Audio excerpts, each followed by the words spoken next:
산수로 좀 달리니까 이제 물리하는 것 같죠, 그죠? 근데 뭐 수식은 뭐 그렇게 어려운 산수가 아니니까 여러분들이 나중에 궁금하면 다시 쭉 따라가 보면 될 텐데, 아니 당구도 치고 좀 놀고 그러세요. 너무 재미가 없잖아. 우리 때는 그래도 이 물리학과에서 박사학위를 받으려면 당구를 한 300은 쳐야 되지 않느냐, 그런 얘기들이 있었어요. 저는 300은 아니고 한 200을 지금 거의 20 몇 년째 지금 200으로 치고 있는데, 좀 많이 노세요. 너무 뭐들 하시는지 잘 모르겠지만 30 넘어가면 놀 수 있는 시간이 없어요. 그래서 이것도 가군동량 이야기인데, 가군동량 중에 어쨌든 뭐 우리가 일상에서 접할 수 있는 이야기 중에 하나예요. 제가 첫 시간에 드라마 선덕여왕 얘기를 하면서 7세기의 신라인들을 그렇게 비웃으면 안 된다. 어차피 그 사람들이 뭐 일식을 몰랐던 거랑 우리가 지금 현재 뭘 자연에 대해서 잘 모르는 거랑 뭐 근본적으로 뭐 크게 다르지 않다, 상대적으로 봤을 때. 그런 얘기를 했는데, 우리는 달에 대해서 얼마나 알고 있나, 이걸 이제 잠깐 되짚어 보면, 요게 그 어쨌든 일식이 일어나는 거죠. 그 일식은 왜 일어나는가? 태양이 왜 달에 거의 가려지느냐면 상황이 이러니까 가려지는 거예요. 상황이, 그죠? 우연히도. 근데 잘 생각해 보면, 자, 달의 크기가 얼마예요? 지구에 얼마쯤 돼요? 달이 지구에 얼마쯤 돼요, 사이즈가? 네? 4분의 1쯤 돼요, 4분의 1. 태양은? 네? 400배? 109배. 100배 조금 안 돼요. 자, 거리는 어떻게 되냐면은, 지구, 달이 얼마예요? 네? 지구, 달. 예?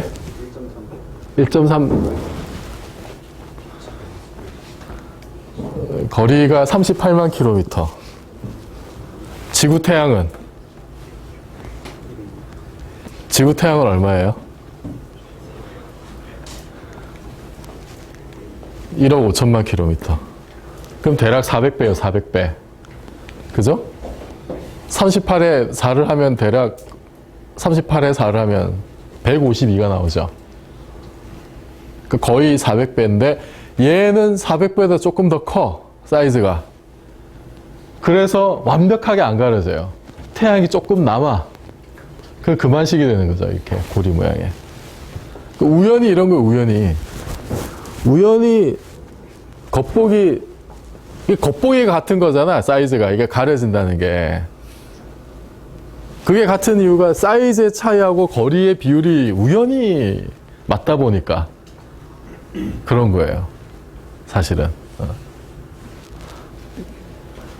그런데 그럼 이 각도는 얼마냐? 우리가 보름달, 이게 이제 달을 완전히 보면 보름달이죠. 보름달을 올려다 보는 각도는 얼마냐면은 38만 분의 이게 4분의 1이니까 지구 사이즈에. 그러면은 지구 반지름의 2분의 1이죠. 지구 반지름이 대략 6,400km니까 대략 이 정도 돼요.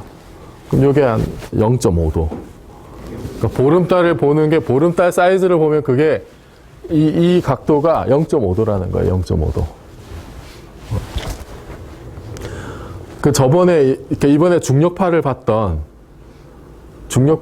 그 바이셉, 요게 이제 그 스캔한 게 이제 뭐 수십 도 이 방위를 스캔한 거예요. 근데 중력파가 나올 수 있는 거는 대략 1도에서 한 5도 정도에서 뭔가 피크가, 그 정도는 최소한 스캔을 해야 이게 피크가 뜰 거라고들 예상을 한 거예요. 그러니까 바이셉의 데이터가 중요한 게 그거 때문이에요. 그 전에 거는 1도 이하에서만 봤는데 얘는 한 그거보다 더 큰 레인지도 봤기 때문에. 그러면 한 5도면은 보름달이 한 10개 정도 들어가는 그 정도 범위까지는 봐야 된다는 거지. 하여튼 이래요, 달이. 근데 달이 또 중요한 게 동주기 사전을 해요. 동주기 사전. 이게 같은 면만 보여준다는 거죠. 그래서 또 음모론이 있을 때는 왜 달인 저럴까?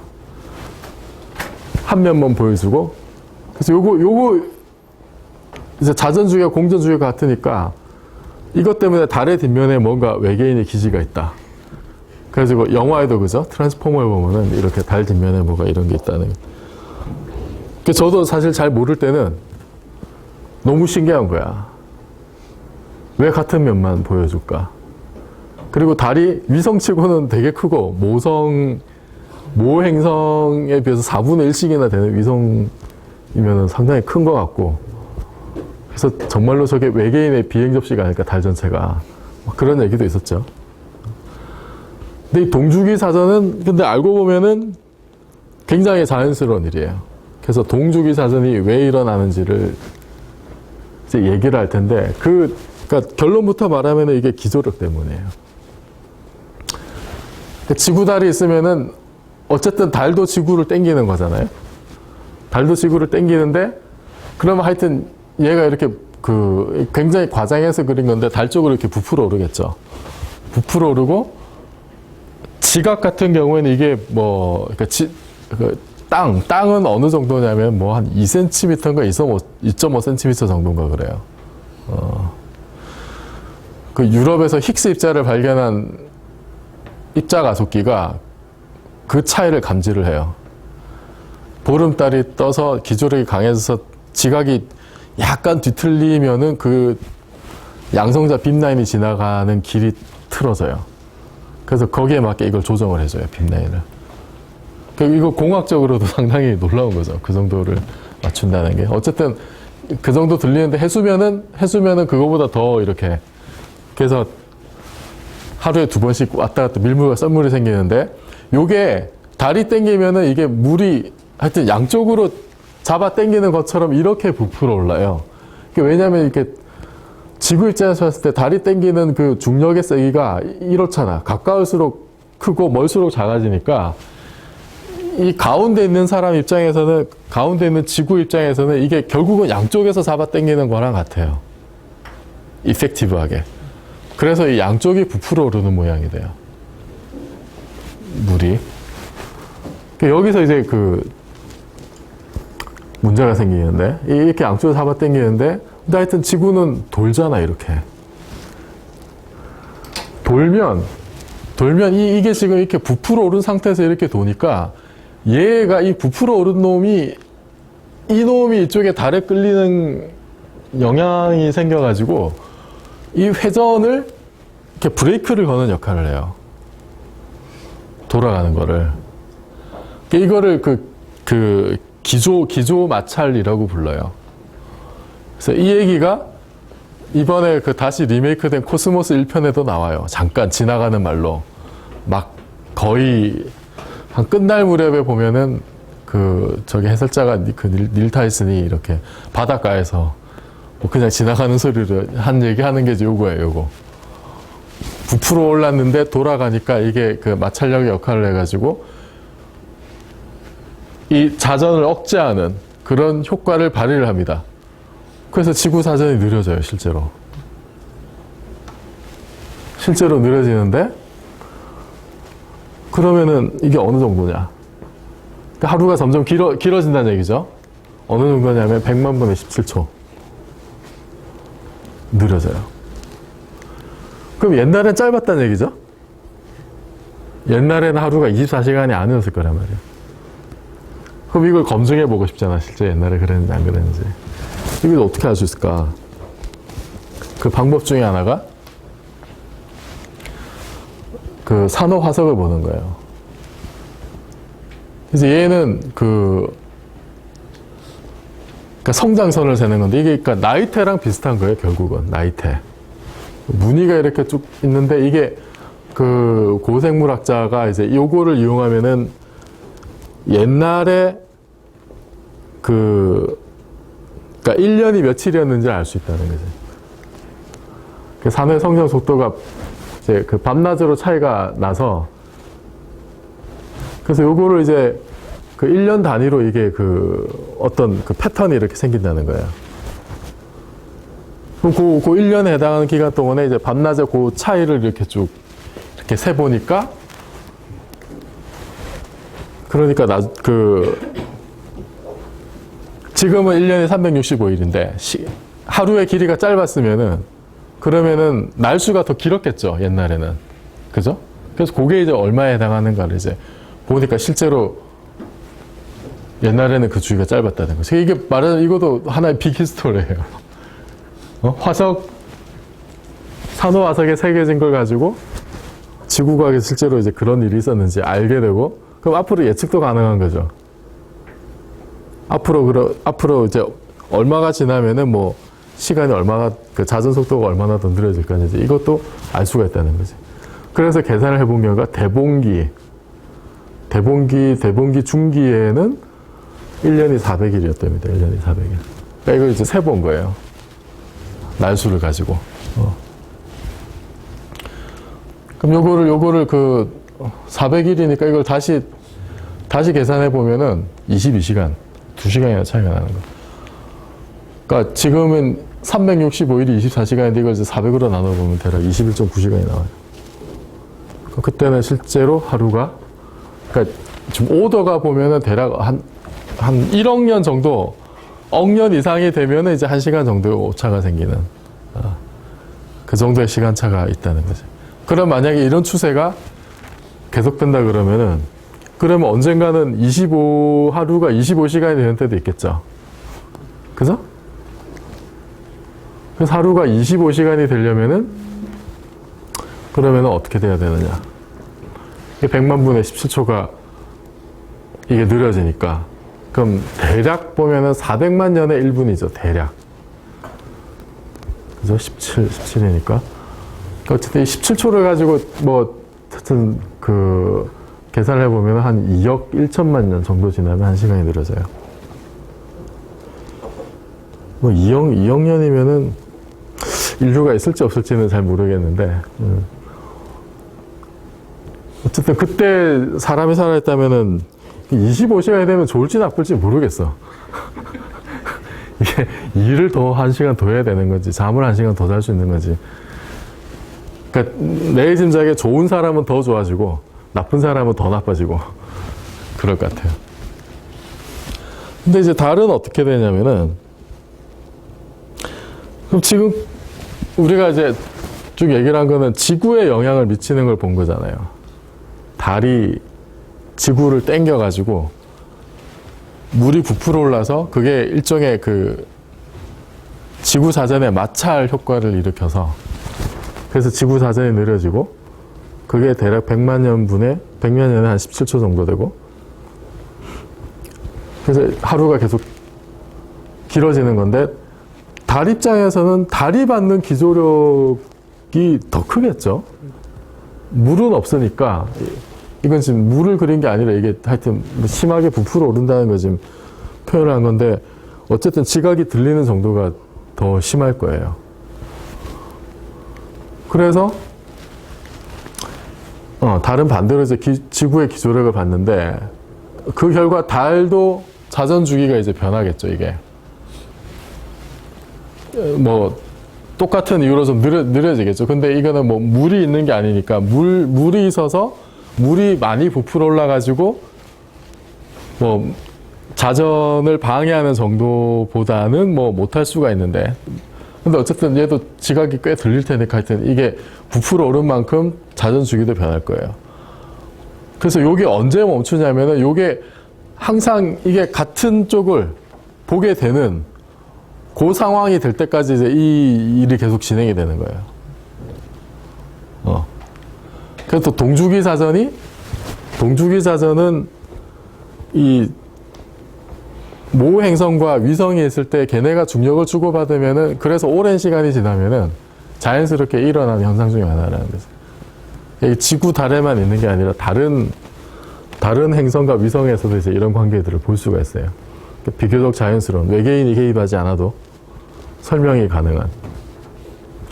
실제로 이 기조력이 너무 세면, 그러면 이 지각을 막 뜯어내거나 이제 이런 일들이 벌어져요. 그래서 이게 이제 동주기 자전인데, 그래서 목성에 그 큰 위성이 4개가 있다고 그랬는데, 제일 안쪽에 있는 거 2호 위성은 제일 가까우니까 목성의 중력의 영향을 제일 많이 받을 거잖아. 그래서 거기는 화산 활동이 끊이지 않아요.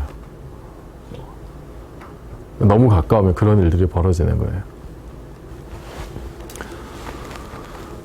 근데 이제 요게 여기서만 끝나는 게 아니고 하여튼 달도 동주기 자전을 하고 이렇게 되는데, 우리가 회전 운동에서 가운동력을 배웠으니까, 가운동력이 지구 달이 이렇게 행복하게 잘 돌고 있는데, 이렇게 수면이 부풀어 올라가지고 뭔가 이게 브레이크가 걸리면, 그래서 지구의 자전이 줄어들었다. 이게 각속도가 그럼 줄어드는 거잖아요.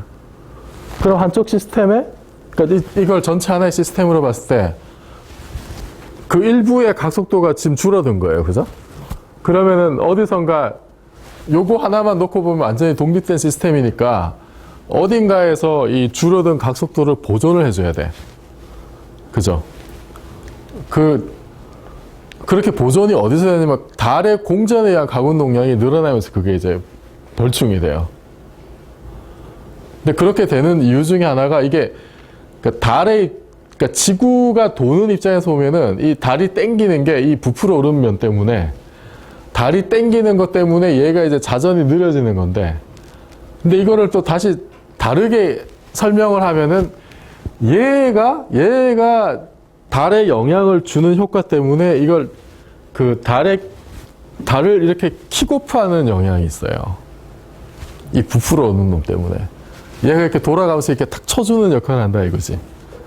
지구는 느려지는데, 그 부풀어 오르면이 달이 공전하는데 이렇게 쳐주는 효과가 있어서 그것이 달의 공전에 의한 가군동력을 늘려주는 역할을 해요. 그래서 이렇게 돌고 있는데, 그게 이제 어느 정도냐면은, 달의 가군동량이 대략 이렇게, 그냥 포인트 입자라고 보면은, 그 오메가 R 제곱이죠. 그 가군동량이. 오메가 R 제곱인데, 얘가 지금, 오메가가 각속도니까 이거는 주기분의 1이에요. 그죠? T가 우리가 2파이 나누기 오메가 있잖아. 그죠? 그러니까 각속도는 이 시간하고 역관계에 있어요. 이게 주기분의 R 제곱인데, 근데 이 주기하고 반지름은 또 케플러 법칙 때문에 뭔가 서로가 연동이 돼 있죠? 그 제3법칙이, 케플러 제3법칙이 이거 있잖아요. 행성의 주기 제곱이 장방향의 세제곱과 같다. 그럼 그럼 T는 이게 2분의 3승이 될 테니까. 그럼 결과적으로 가군동량은 어디에 비례하면 루트 R에 비례해요. R에 대해서만 우리가 관심이 있으면은. 가군동량이 늘어난다는 거는 이 R이 늘어난다는 거예요. 그래서 달의 공전 가군동량이 커진다는 거는 공전 반지름도 커진다는 거예요. 그럼 달이 멀어진다는 거지. 그죠? 그래서 결과적으로 달은 점점 멀어져요. 이 마찰력 때문에. 이건 아까도 얘기했듯이 지구의 부풀어 오른 면이 달을 이렇게 킥오프하는 영향으로도 볼 수가 있어요.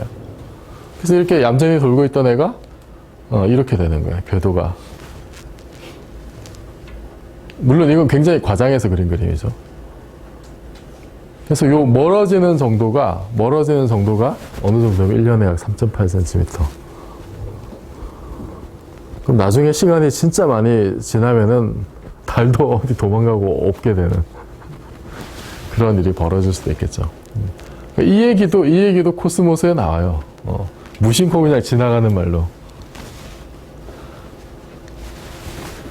그래서 정리하자면 이제 이런 거예요. 달의 기조력이 있는데, 지구에 영향을 주는 거는 주로 영향을 주는 게 달이죠. 태양도 있지만 태양은 거리가 워낙 머니까. 사이즈가 큰 거하고 거리가 가까운 거하고, 거리가 가까운 게 거리는 제곱으로 영향을 주니까 거리가 일단 도미넌트한 게 우선. 정말 뭐 말도 안 되게 이게 사이즈가 크지 않는 이상은. 달의 기조력이 우리한테 중요한데 얘 때문에 지구가 하여튼 부풀어 올라요. 그 달 방향으로. 지명과 에즈맨이 같이 부풀어 오르고, 그 결과로 지구 자전이 느려져. 얘가 브레이크 역할을 해서. 그 늘어지는 정도가 100만 분의 17초 정도. 그래서 하루가 길어져요. 이거 우리 입장이고, 달 입장에서 어떻게 되냐면 달이 공전 가군 동량이 늘어나게 돼. 왜냐하면 지구 자전이 늘어진다는 건 지구의 가군 동량이 줄어드는 거니까. 그거를 보충하기 위해서 가군 동량을 보존하기 위해서 달의 가군 동량이 늘어나고 달은 멀어지는 거예요. 하루는 길어지고 달은 멀어지고. 그러면 나중에는 진짜 뭐 달을 보고 시를 짓고 뭐 술 한잔 마시고 이제 이런 일도 참 힘들겠죠. 자, 그리고 오늘 이제 마지막 부분에 이 좀 고급 기법에 대해서 말씀을 드릴 텐데, 요거는 그러니까 고전 물리학을 기술하는 어떤 새로운 건 아니고 하여튼 뭔가 좀 색다른 방식이에요. 색다른 방식. 이제 이거를 이제 보여드리는 이유는 앞으로 뭐 수업을 할 때 좀 도움이 될 거고, 요거를 알면은 뭐 또 많은 이야기를 할 수가 있어서, 그러니까 딴 데 가서는 이제 이런 걸 안 쓰면은 막 이야기를 돌려서 해야 되고 뭐 막 좀 복잡한 일들이 생겨요. 근데 우리는 어느 정도는 이제 좀 산수를 할 수 있으니까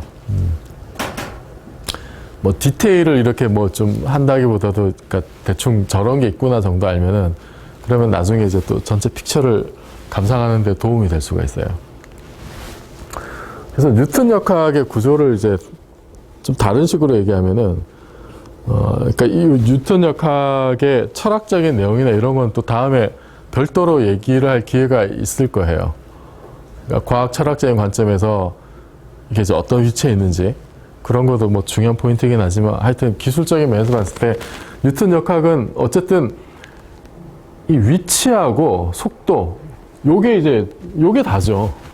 그냥 쟤만 알면 모든 걸 다 알 수 있다라는 게 뉴턴 역학이니까. 그래서 여기 뭔가 이제 그 초기 상태가 있는데 이 초기 상태는 이 초기 상태의 위치와 속도로 이제 결정이 되는. 그러니까 다시 얘기하면 초기 상태라고 하는 거는 어떤 시스템의 위치와 속도 요걸로 완전히 결정이 된다고 보는 거예요. 그게 이 스페이스 이거를 이제 그 페이즈 스페이스라고 하는데 뭐 이렇게 속도로 쓸 때도 있고 운동량을 쓸 때도 있지만 일단 속도라고 일단 해봅시다. 그러면은 이 속도하고 위치가 정해지면 이 공간상에 이 위상 공간상에 어떤 점이 하나 이렇게 주어지는 거죠.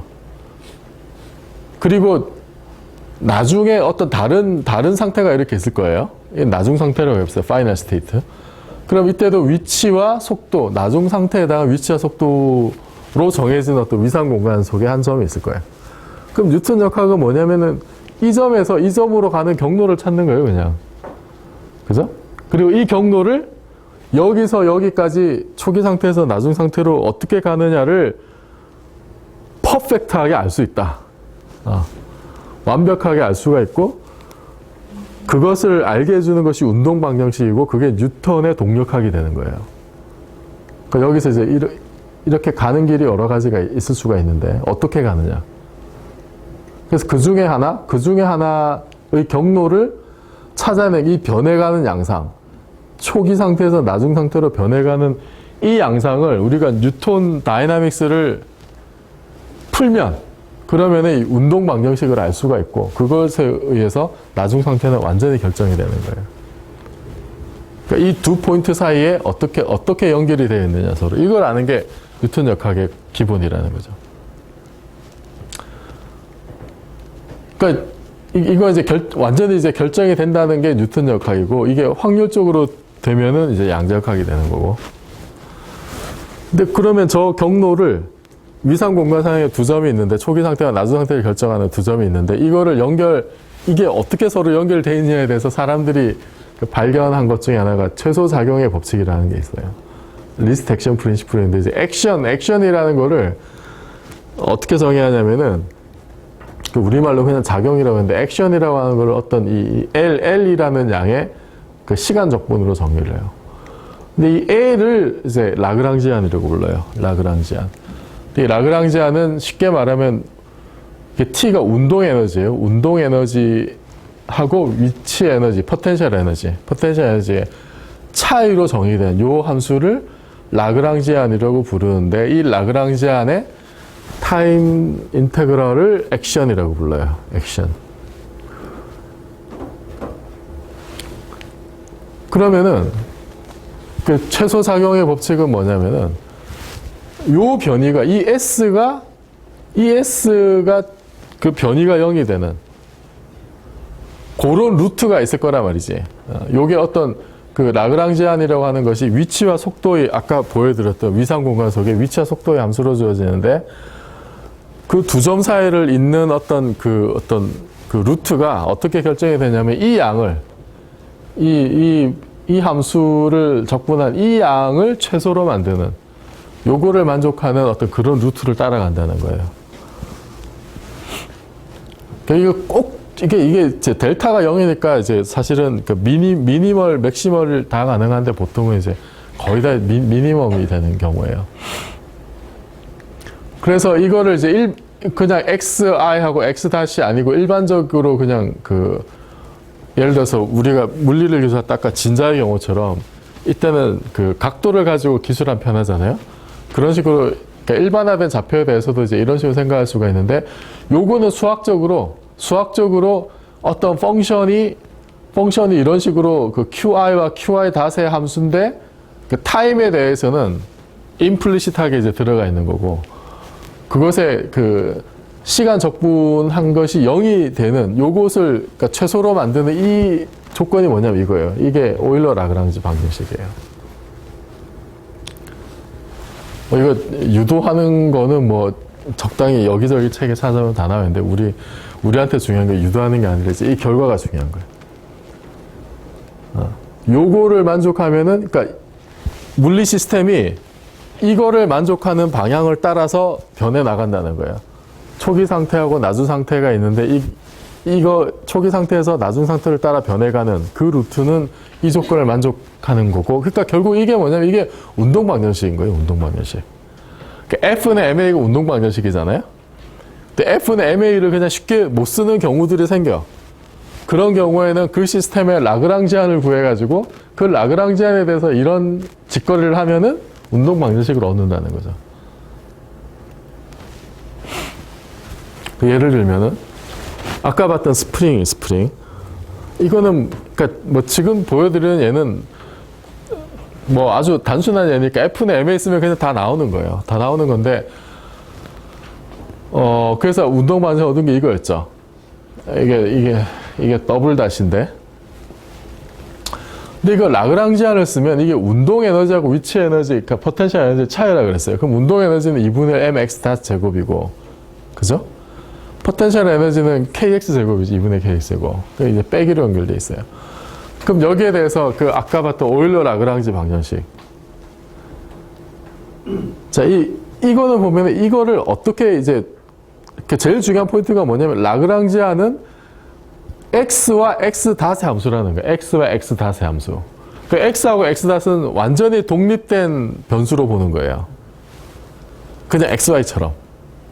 그래서 여기서도 마찬가지. q하고 q 닷이 라그랑지안의 완전히 독립적인 변수라고 보고, 거기에 대해서 이제 미분을 적당히 이런 식으로 취하면 운동 방정식 얻어진다는 건데, 지금 스프링에서 라그랑지안을 x로 미분한 거, 그러니까 여기 x 닷이 있으니까 사실은 이게 x에 무관하진 않은데, 요 계산을 할 때는 x하고 x 닷을 라그랑지안에서는 완전히 독립된 변수로 보고, x하고 x 닷이 위상 공간에서의 독립적인 변수이고 그 속에서 결정된 함수로서의 라그랑지안을 생각을 하면은, 그 라그랑지안에 대한 x 미분은 그냥 뭐 심플리 kx죠, 이게. 그리고 이게 결국 뭐예요? 이게 결국 힘이죠, 힘. 포텐셜 에너지를 미분한 게 힘이잖아. 그러니까 포텐셜 에너지의 정의가 힘을 적분한 거였죠. 우리가 힘을 거슬러서 해준 일이니까 힘을 적분한 게 포텐셜 에너지였고, 거꾸로 얘기하면 포텐셜 에너지를 미분하면 힘이 나와요. 결국 이제 힘이 나온 거예요, 사실은. 그 다음에 이 라그랑지안을 x 닷에 대해서 미분하면, 그러면 이 x 닷만 독립 변수로 봤을 때 얘만 미분하면 이제 mx 닷이 나와요. 이게 우리가 알기로는 이게 이제 운동량에 해당하죠. mv니까. 그래서 요걸 가지고 여기다가 이 오일러 라그랑지 방정식에 넣으면 어떻게 되냐면 지금 이거 Q 닷으로 미분한 걸 다시 타임 데리버티브를 취해야 돼. 그죠? 그럼 이거를 이제 타임 데리버티브로 하면 mx 더블 닷이 되죠. 그래서 mx2 닷에 이게 이제 뭐 빼기니까 마이너스니까 뭐 k 플러스 kx 0이 되는. 그래서 운동 방정식이 같은 결과가 얻어지는 거예요. 그러니까 이거는 굉장히 간단한 경우라서 뭐 이렇게 굳이 라그랑지안을 구해서 할 필요가 없는데 시스템이 복잡해지면은 라그랑지안을 써서 구하는 게 편한 경우가 많아요.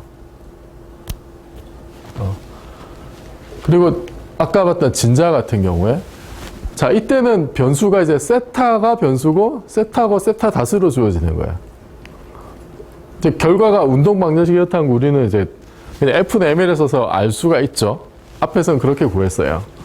근데 이놈의 라그랑지안을 써보면은 얘 운동 에너지는 그러니까 2분의 mv 제곱인데 속도가 이 선 속도가 뭐냐면은 L 곱하기 세타 닷을 한 게 그죠? 그게 이쪽으로 그 지나가는 선 속도가 되겠지.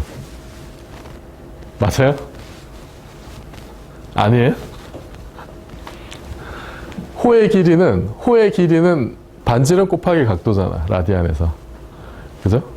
그래서 L 곱하기 세타를 하면은 그게 이 호의 길이인데 그것의 시간에 대한 변화니까 L 세타 닷이 그 L은 고정이 돼 있고 L 세타 닷이 이쪽 호를 따라가는 속도가 되고 거기에 M을 곱하면 이 진자의 운동 에너지가 되는 거죠. 위치 에너지는 어떻게 되냐면 이 정지했을 때, 그러니까 바닥에 내려왔을 때를 기준으로 생각을 해보면 요 길이만큼, 그러니까 요 길이만큼 올라간 요 높이 차이만큼이 위치 에너지가 되는 거죠.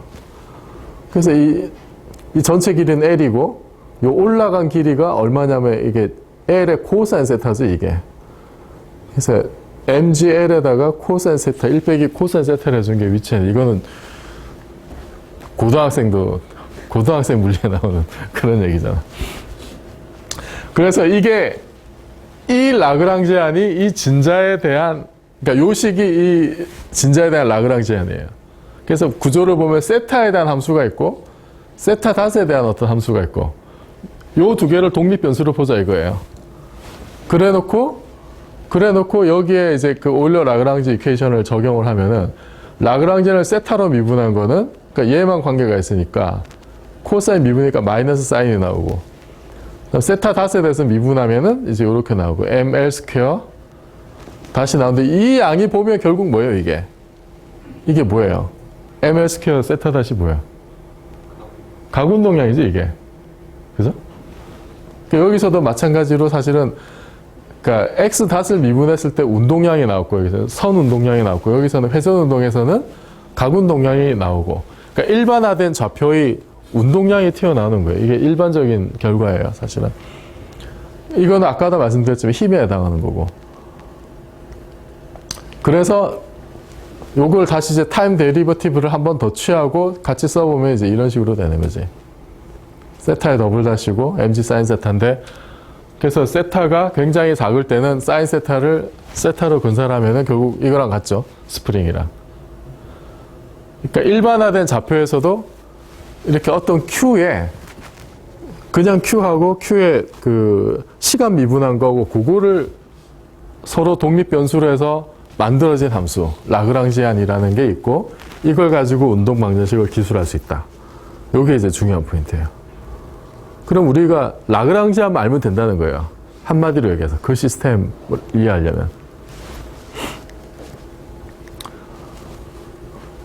근데 이제 일반적으로 이제 카테시안 좌표계에서 보면은 이 그 라그랑지안이라는 게 운동량, 그러니까 운동 에너지 빼기 위치 에너지, 포텐셜 에너지인데 운동 에너지는 2분의 mv나요.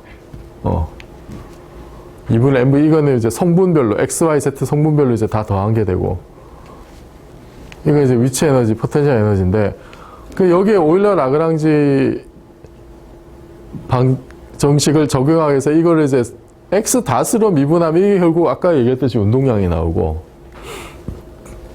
그 다음에 그냥 x로 미분하면은 그러니까 x하고 x닷을 서로 독립변수로 보니까 x로 미분한 거 이제 여기 u만 미분하는 거예요. u만 포텐셜 에너지만 포텐셜을 미분한 힘이 나온다 그랬죠. 원래 포텐셜 정의가 그러니까. 그래서 이게 힘이 나오고, 그래서 결국 이 식을 여기 그냥 넣어보면은 결국은 이게 이렇게 되는 거예요. F는 이 PI 다시 되는 거예요. 이걸 지금 다시 한번 시간 미분해야 되니까. 그러니까 운동량의 변화가 힘이 된다는 걸 다시 쓴 거예요, 사실은. 근데 이제 요렇게 쓰면, 라그랑지안을 쓰면은 좌표가 일반화됐을 때, 아까처럼 뭐 진짜처럼 이렇게 희한한 곡선을 따라가는 거라든지, 좀 그냥 F는 MA를 바로 적용하기 힘든 케이스에 굉장히 유용하게 써먹을 수 있다는 거. 그리고 이 에너지가 그 보존이 되는 걸 라그랑지안에서 이제 어떻게 이해할 수 있냐면, 자, 이 라그랑지안에서 토탈 타임 데리버티브를 취하면은, 그럼 라그랑지안은 우리가 Q하고 Q 다스 함수라 그랬잖아. 그러면 Q의 변화가 있고, Q 다스에 의한 변화가 있고, 그 각각을 다시 이제 시간으로 미분해서 곱해주면 되죠. 그죠? 토탈 데리버티브가 이런 거지. 그 라그랑지안에 타임이 익스플리시하게 들어가 있지 않으면은 타임에 대한 편미분은 없을 거고, 그죠? 아까 앞에서 본 것처럼 이런 거는 어디 갔어? 여기서 보면 여긴 t가 없잖아. 타임이 익스플리시하게 들어가 있지 않죠? 임플리시하게 이런 데 들어가 있지만 익스플리시하게 함수로 들어가 있지 않기 때문에 이런 거는 그러니까 편미분하면은 타임 편미분이 제로예요. 그래서 그런 경우에 토탈 데리버티브를 취하면은 여기까지만 나오는 거예요. 근데 지금 여기 보면은 이놈이 그냥 Q로 미분한 거를 이렇게 바꿔치기 할 수 있죠. Q 다스로 미분한 걸로 바꿔치기 할 수가 있어요. 이놈을. 이렇게. 근데 이렇게 써놓고 보면은 dl dq 닷 q 다시고 이건 dl dq 다시 q 더블 다시니까 여기 dt가 있으니까 이거는 결국 뭐냐면은 이 두 개 곱해진 거 dl dq 닷 q 닷을 전체를 미분한 거랑 같아요. 그죠? 앞에 미분 뒤에 관계이고 앞에 거 뒤에 미분하기 이거고. 그래서 꽃 미분을 풀었으면 이렇게 되니까 요거를 한 큐에 몰았으면 이렇게 돼. 한 큐에 몰았으면 이렇게 되고, 그러면은 결국 얘랑 애초에 라그랑지안에 대한 토탈 타임 데리버티브가 이렇게 나왔으니까 이게 이런 식으로 바꿀 수 있어요. 그러면은 우리가 굉장히 놀라운 결과를 하나 얻었는데, 뭔가 이 양은, 괄호 안에 있는 이 양은 시간에 대해서 변화가 없다는 거지. 토탈 타임 데리버티브가 제로니까. 그죠? 그래서 이놈이 상수인 거예요, 이놈이. 라그랑지안을 Q 다스로 미분한 데다 다시 Q를 곱한 거. Q 다스 곱한 거. 여기서 라그랑지안 빼면 이게 이제 이거를 H라고 쓰는데 이놈은 시간에 대해서 상수인 거야. 직접 미분해 봤더니 0이니까. 달리 얘기하면 뭐예요? 라그랑지안의 시간에 대한 변화를 계산해 봤어. 계산해 봤더니 이상한 놈이 튀어나왔어요. 근데 이놈도 시간에 대한 토탈 데리버티브야. 그러니까 이걸 적당히 더하고 빼가지고 라그랑지안과 연동된 시간 불변량을 만든 거예요. 그게 이제 이렇게 돼요. 이걸 H라고 쓴 거예요. 근데 이걸 이제 해밀토니안이라고 불러요. 해밀토니안의 앞자를 따서 라지 H라고 써요.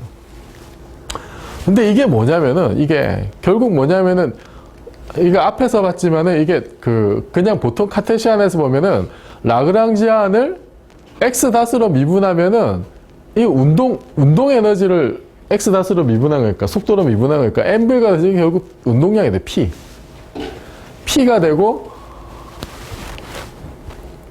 그래서 여기다가 운동량에다가 다시 이제 X 다스 곱하면 이게 mv 제곱이 되는 거잖아요. mv 제곱. 이게 mv가 되고 여기다 다시 이제 v를 곱했으니까 mv 제곱이 돼서 이거는 운동량의 2배가 돼요. 운동량의 2배가 되니까 결국 이게 뭐냐면은 이놈이 뭐냐면은 결국 PI에 Q닷을 곱한 건데 이게 운동 에너지의 2배가 되니까, 그리고 라그랑지안은 T 빼기 U고, 그럼 결국 이게 운동 에너지하고 포텐셜 에너지 합한 거예요. 그 토탈 에너지지. 그래서 토탈 에너지가 결국 해밀토니안이 뭐냐면 그냥 그 시스템의 토탈 에너지인 거예요. 그것이 시간에 대해서 변화가 없다는 거죠. 그래서 이제 자, 다시 한번 정리하면은, 라그랑지안이라는 양이 있는데, 이놈은, 이놈을 그 Q 닷에 대해서 미분한 운동량이 나오고, 근데 이거를 여기다 이제 때려 넣으면은 그러니까 라그랑지안을 다시 그냥 Q에 대해서 미분한 건 P에 다시 돼. 그게 이게 힘이 되는 거죠, 힘. 힘이 되는 거예요. 그래서 라그랑지안에 대해서는 이제 이런 관계가 성립해요. 라그랑지안을 Q로 미분했을 때는 P 다시 나오고, Q 닷으로 미분하면은 그냥 P가 나오고, 이런 관계가 있는데, 해밀토니안은 얘는 그 중요한, 이렇게 이제 정의된 양인데, 아까 봤듯이 P, Q다 빼기 L인데, 얘는 P하고 Q의 함수로 보는 거예요. 독립변수를. 라그랑지안은 위치하고 속도로 봤는데, 해밀토니안은 위치하고 운동량의 함수로 보는 거예요. 그래서 PQ가 독립변수예요. PQ가 독립변수. 라그랑지안하고 거기서 좀 차이가 나. 카테시안 좌표계에서는 그래서 해밀토니안 이렇게 써요. P가 mv 제곱이니까 뭐 이렇게 되겠죠. 그러니까 2n분의 p 제곱이 되는데 요 모양이 그대로 옮겨간 게 발전하면은 이게 슈레딩거 방정식이 돼요. 슈레딩거 방정식 여기서 p를 p 제곱을 미분 연산자로 바꾸면 그게 그냥 바로 슈레딩거 방정식이에요. 그러니까 해밀토니안에서 그대로 넘어간 거예요, 사실 양자역학이. 그래서 이 얘기를 하고 있는 거예요, 지금. 해밀토니안은 어쨌든 이게 P하고 Q를 독립변수로 보는 함수인데, 그래서 여기에서는 해밀토니안을 이제 위치로 미분했을 때는 이렇게 되고, 뭐, 운동량으로 미분하면 이제 이런 관계죠. 이거는 뭐, 간단한 산수니까 해보면 이제 이런 결과가 나온다는 걸 쉽게 알 수가 있어요. 라그랑지안일 때는 이랬었고. 그래서 이게 이제 가장 중요하다는 거지. 우리가 어떤 물리 시스템이 있는데 그 시스템의 모든 정보는 라그랑지안이나 해밀토니안에 다 들어가 있다는 거예요. 그래서 경우에 따라서는 해밀토니안 쓰기도 하고 경우에 따라서 라그랑지안 쓰기도 하고 양자역학을 가면 다 해밀토니안을 써요. 아까 봤듯이 그것을 거기에 그 운동량을 미분 연산자로 교체를 한 게 그냥 슈레딩거 방정식이 돼버리고 해밀토니안 자체가 미분 오퍼레이터로 작용을 해서 아이겐밸류 프로블럼을 풀고 하는 게 그게 양자역학이야. 물론 난 렐러티비스틱한. 렐러티비스틱해지면은 에너지가 해밀토니안이 토탈 에너지잖아요. 해밀토니안이 조금 복잡해져. 그래서 라그랑지안을 쓰는 게 편한 경우가 있어요. 그래서 상대론적인 양자역학 수준에서 뭘 하려면 라그랑지안이 편해요. 그럼 저 같은 사람이 하는 건 전부 다 라그랑지안을 찾는 거예요. 라그랑지안. 어떤 시스템에 대해서 라그랑지안을 정확하게 썼다. 그러면은 그 뒤로는 모든 일이 그냥 거의 스트레이트 포워드하게 다 나와요. 그래서 실제로 그런 일들이 어떻게 벌어지는지는 뭐 나중에 한참 지나면은 뭐 좀 보여드릴 텐데. 그래서 라그랑지안을 찾는 게 일이에요, 사실은. 어떤 시스템이 물리적인 개가 있는데, 그럼 얘에 대해서 우리가 뭘 알고 싶다면은, 그럼 그것의 라그랑지는 어떻게 될 수 있을 거냐. 특히 뭐 소립자 세계나 뭐 아니면 이런 데서는 가상에 직접 눈으로 보거나 할 수 없는데, F는 M에 이런 거를 적용할 수 없는 상황에서는 어떤 자연의 근본 원리에 따라서 라그랑지안이 어떻게 수학적으로 구축이 돼 있을 거다라는 걸로 이렇게 막 만들어요. 그걸 가지고 여러 가지 이제 그 결과들을 예측을 하고 실험하고 맞춰보고. 그래서 이 정도 되면은 대략 이게 라그랑지안 해밀토니안 나온 게 대략 저기 1800년대 뭐 중후반 이런 때고 그 무렵에는 고전역학이 다 완성이 돼서 더 이상 새로울 게 없는 고전역학이 이제 완성 단계에 들어가는 그런 때가 됩니다. 그런 때가.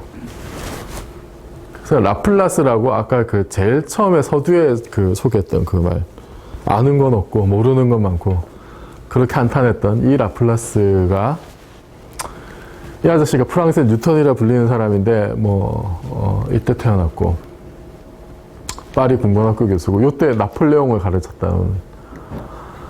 그리고 요때 이제 천체역학 5권을 썼는데 이게 뭐냐면 하여튼 그 뉴턴 역학을 자기식으로 집대성한 거예요. 대수적으로 풀어가지고 뭐 거의 고전역학이 이제 완성 단계에 들어가는 천체역학 집대성. 이 사람이 확률론에도 큰 기여를 해가지고 보니까 그 베이지안 확률론의 원조라 그러더라고요. 원조고, 그리고 뭐 라플라스 이름이 들어가는 게 되게 많아요. 수학에. 우리가 앞에서 봤던 거, 오늘 수업 시간에 중요한 포인트가 두 가지인데, 하나는 뭐냐면은 중력 포텐셜의 라플라시안이 4πg로가 된다. 그죠? 기억나요? 세모 제곱에서 파이한 거. 세모 제곱이 라플라시안이잖아. 그 라플라스, 그게 우변이 0인 게 라플라스 방정식이고, 라플라스 변환, 뭐, 중력 붕괴 블랙홀 이 얘기도 했었고, 이 아저씨가. 구면 조함수, 슈페리컬 하모닉스. 들어봤어요? 슈페리컬 하모닉스? 그런 게 있어요. Y로 표현된. 슈페리컬 하모닉스, 뭐, 확률로 하여튼 많은 업적을 남긴 그런 사람인데, 이 아저씨가 또 과학 철학적으로 왜 중요하냐면은, 그러니까 뉴턴 역학의, 그러니까 고전 역학에서의 결정론의 결정판. 이 아저씨의 입장에. 그거를 이제 라플라스 도깨비라고 그러는데, 라플라스 댐은. 그러니까 어느 책에다가 이제 이런 식으로 썼어요. 그러니까 어떤 그 지적 존재가 있는데, 얘가 그 자연에 있는 모든 힘을 다 알아.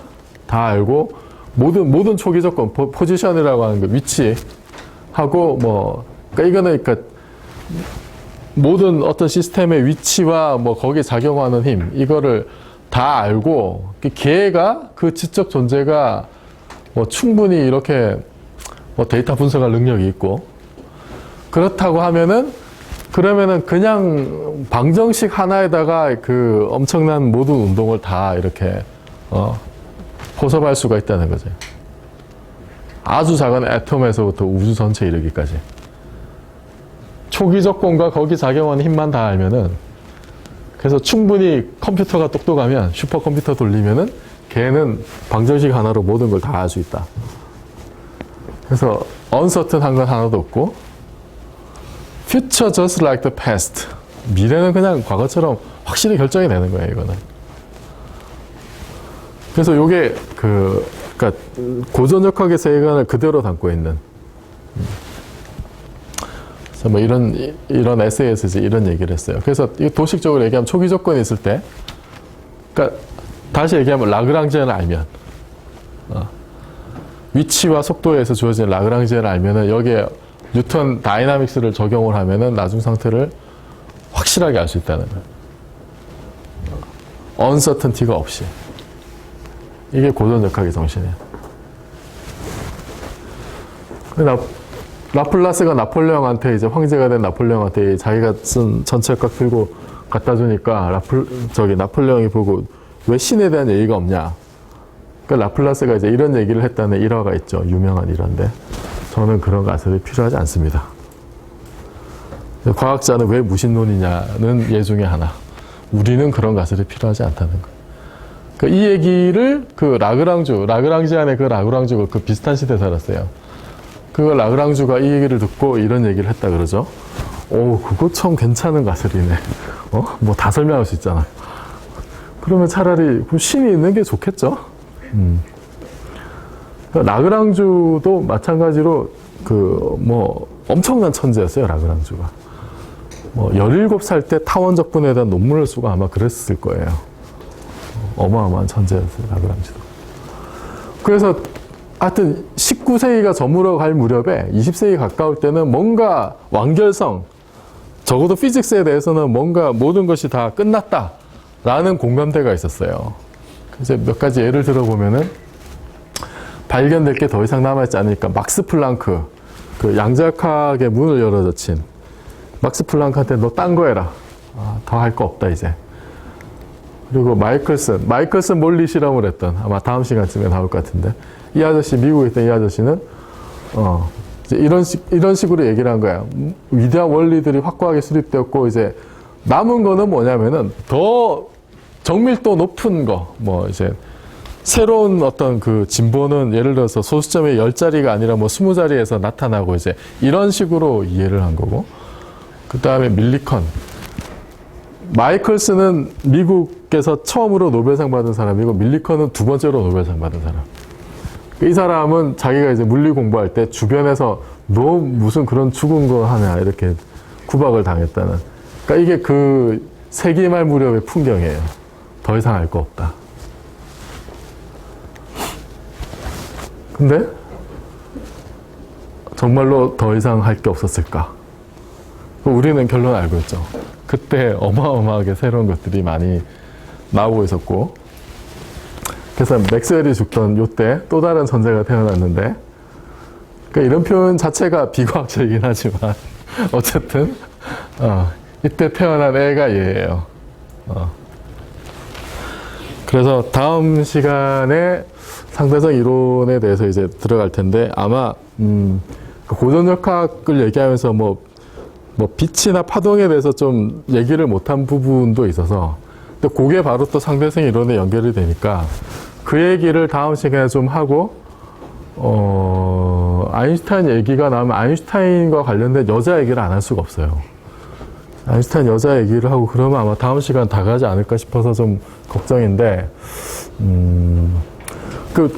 지금 계획한 바로는, 그러니까 5월 말쯤 되면은 그 우주론이 거의 실질적으로 이제 마지막 강의로 우주론 첫 번째가 들어가는데, 그게 그 휴일이 한 번 있어가지고 그게 우주론 한 번만 좀 이렇게 좀 몇 달로 떨어진 면이 있어서 그거를 굳이 이렇게 킵을 할 필요가 있을까라는 생각이 들어요, 요새는 사실.